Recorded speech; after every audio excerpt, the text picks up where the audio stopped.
আমরা টিম খলিশানি সঙ্গীতা চললাম নিউ দিল্লি আমাদের নৃত্যালেখ্য কপাল কুণ্ডলা নিয়ে। সকালবেলা পৌঁছে গেলাম। আমরা বুদ্ধ মন্দিরে থাকি, খুব সুন্দর জায়গা, শান্ত নিরিবিলি।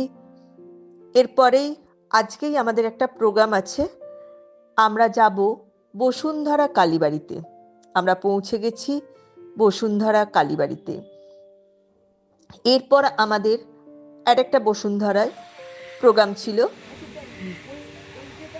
ঠিক করছিলাম আমরা ঠিক কোনখান দিয়ে স্টেজে উঠব এবং কিভাবে স্টেজটাকে আমরা ব্যবহার করব আমাদের নৃত্যালেখ্যে।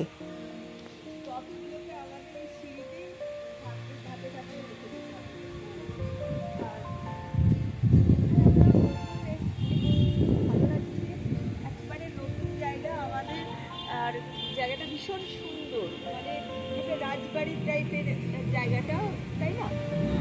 তো আমরা এখানে খলিশানি সঙ্গীতার টিম চলে এসেছি। তো আজকে আমাদের শুভ ষষ্ঠীর এখান থেকে আমাদের আবার যেতে হবে রোহিণী নিউ দিল্লি। তো সেটা অনেকখানি দূর। আমরা খুব টেনশনে আছি যে আমরা এই শোটা শেষ করে আবার চলে যাব।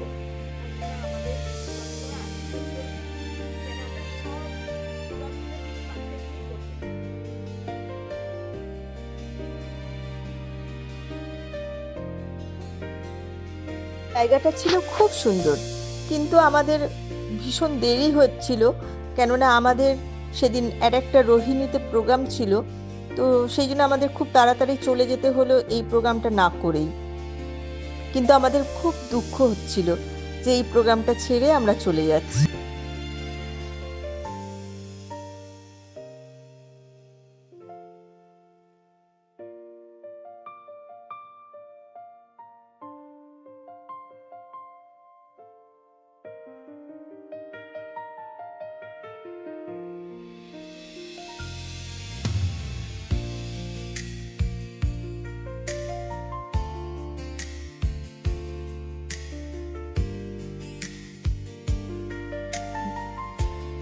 আমরা চললাম শাহিবাবাদে।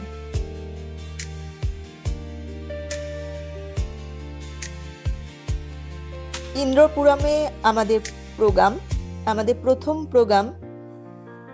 খুব খুব ভালো লেগেছে সবাইকার। ওখানকার মহিলাদের ভীষণ ভীষণ পছন্দ হয়েছে। তারই কিছু অংশ মুহূর্ত আমরা তুলে ধরলাম।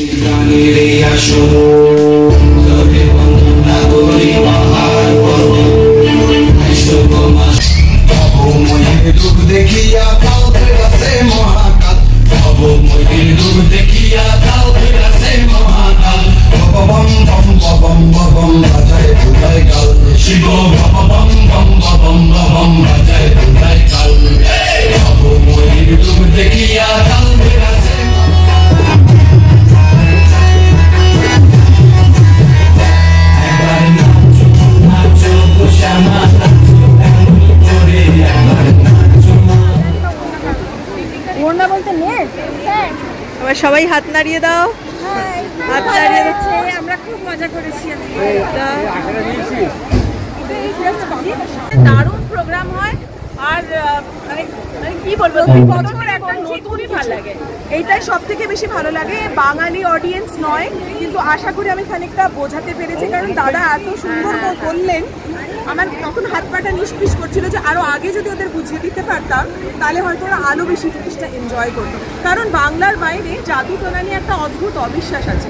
বঙ্কিমচন্দ্র তো আমরা বাঙালি কজন জানি, এখন আর খুব কজনার মুখেই আপনি শুনবেন বঙ্কিমচন্দ্রের লেখা পড়া, বাঙালিও পড়ে।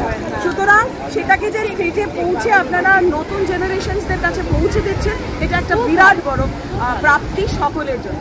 আবার পরের বছর হবে। বলেছেন ওইটাই রিলেট করা হচ্ছে যে কপালকুণ্ডলা ওই সময় একটা কাপালিকের দ্বারা অত্যাচারিত, আজকের সময় কপালকুণ্ডলা একইভাবে কাপালিকের দ্বারাই অত্যাচারিত। তাদের এরকম দাড়ি নেই, কপালে সিঁদুর নেই, কিন্তু তারাও কাপালি, আরো ভয়ঙ্কর। নবমীতে আমাদের ছিল সাদিক নগরে। এটাই ছিল আমাদের শেষ শো। তো আমরা এতই ব্যস্ত ছিলাম, আমরা কিছুই ছবি তুলতে পারিনি এখানে। পরের দিন আমাদের দশমীতে চলে আসার পালা। আসছে বছর আবার হবে। পরের দিন প্রচণ্ড বৃষ্টি, বৃষ্টির মধ্যে আমাদের মেয়েরা চলল লাল কেল্লা দেখতে।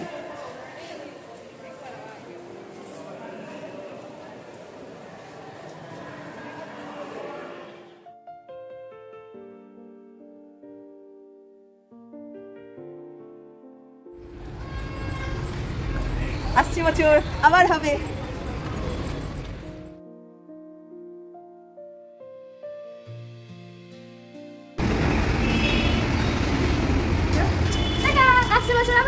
এই বলে আমরা আস্তে আস্তে দিল্লি স্টেশনের দিকে পা বাড়ালাম।